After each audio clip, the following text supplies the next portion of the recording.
Magad. All right, well, before I start, I'll just give another brief introduction because not alone do I work for Fírinne in Fermanagh as an autonomous human rights group working on behalf of victims of state violence throughout the county.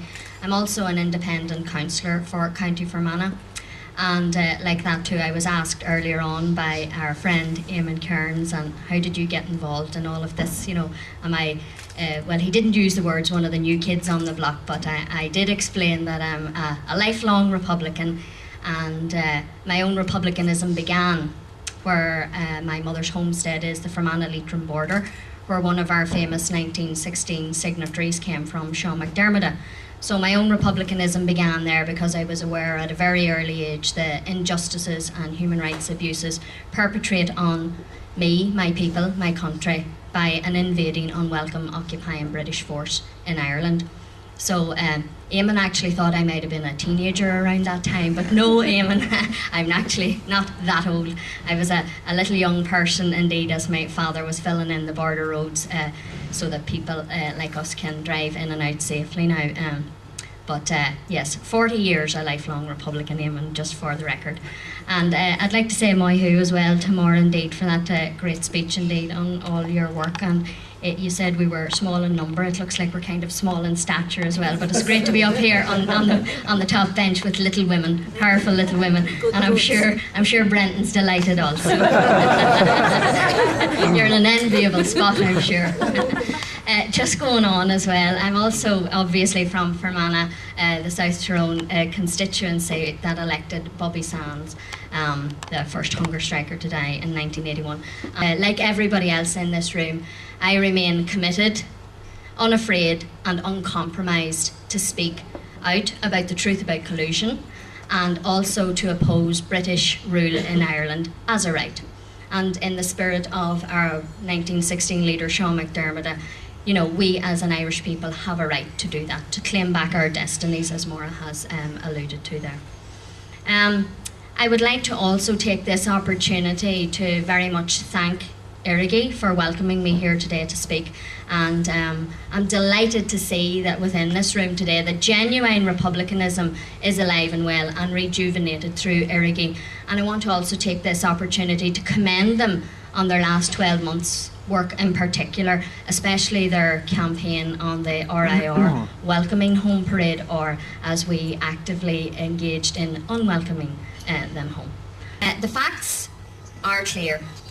Britain's continued state violence and dirty war in Ireland is not against terrorism or criminality, as it would have some believe.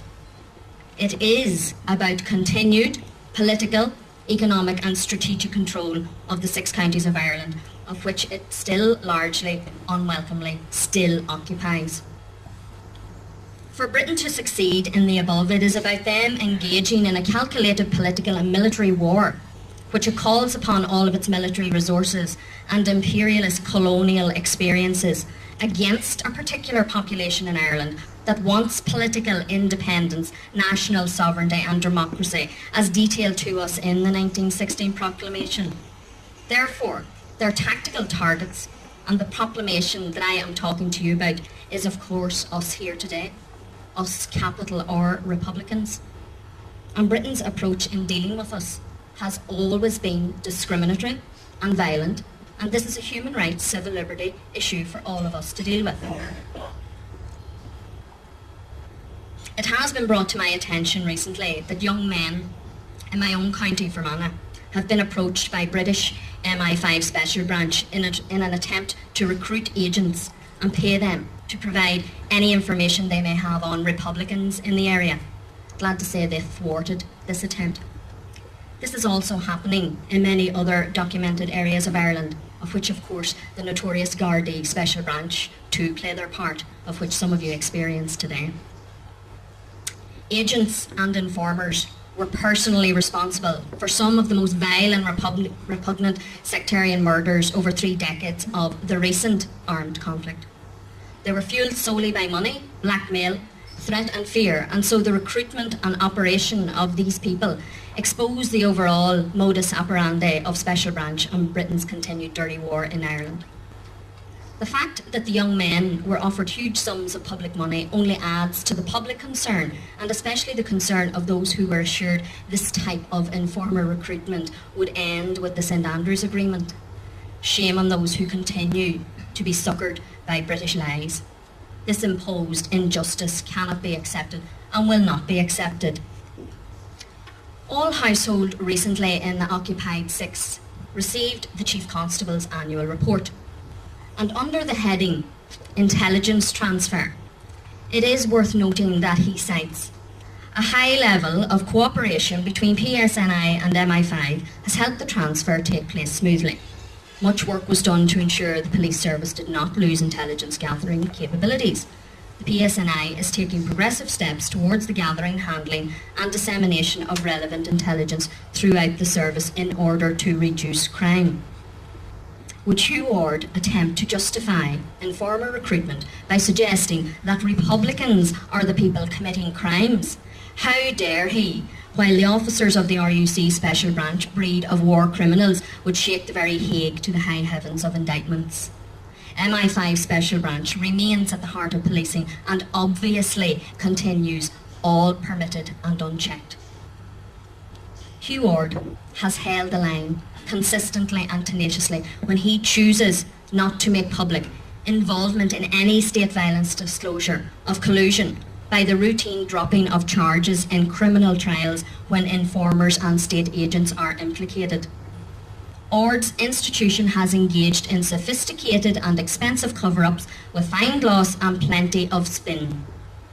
Truthful exposure of agents is not in the interests of British military machine of the 6 counties, and those who have carpet-bagged the Gombeen men and women, the criminals who wield fountain pens, those who have thrived in the status quo. And speaking of which, have you heard how much they have been claiming for lately? Suffice to say to Sir Hugh Ard and everyone, not everyone is fooled. All of this is itself a legacy of the armed conflict. And in the context of the British government trying to keep a lid on its activities and refusing to accept culpability for their continued activities. MI5 Special Branch priority above and beyond everything is their dirty war, especially against Republicans and indeed against Irish political and societal change. MI5 Special Branch activities have deliberately gone unchecked for decades at the cost of many lives, both Catholic and Protestant on this island, all expendable. Indeed, many people will justifiably ask how many lives did Special Branch and their counterparts in MI5 casually extinguish in the pursuit of their dirty war. The Special Branch and MI5 have acted as judge, jury and executioner. They have been politically facilitated at the highest levels of the British government, ignored by governments on this island, all of which has been crucial to enabling their dirty war. This must be challenged.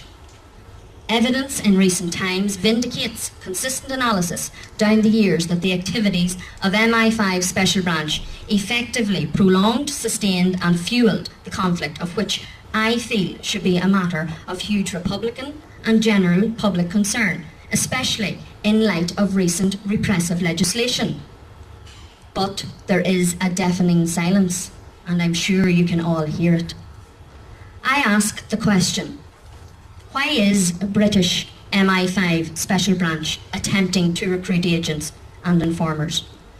And the only simple and logical answer that I can come up with is that it is Irish republicanism itself that continues to pose the greatest threat to the interests of the British state in Ireland. And it is clear that genuine Republican activists, as evident by attempted informer recruitment, will continue to be the target of much MI5 Special Branch activity. In summing up, Republicans, as evidenced today, are continued to be spied upon, subjected to much harassment, will probably be betrayed by informants and ultimately eliminated by the forces of the British state under suspicious circumstances, undoubtedly covered up. Special Branch MI5 has no constructive role in Ireland for the people of Ireland. They represent one of the most destructive and limiting obstacles to human rights and republicanism, and therefore should be implacably opposed. I conclude now by saying, For all gathered in this room today, all upstanding, genuine, capital R Republicans, I say to you all, you should and must continue to seek the abolition and dismissal of any British occupation in Ireland. How do you do that? Brian Leeson would say, join Éirígí today, so it's over to you. Gura míle maith. Thank you, Mayor.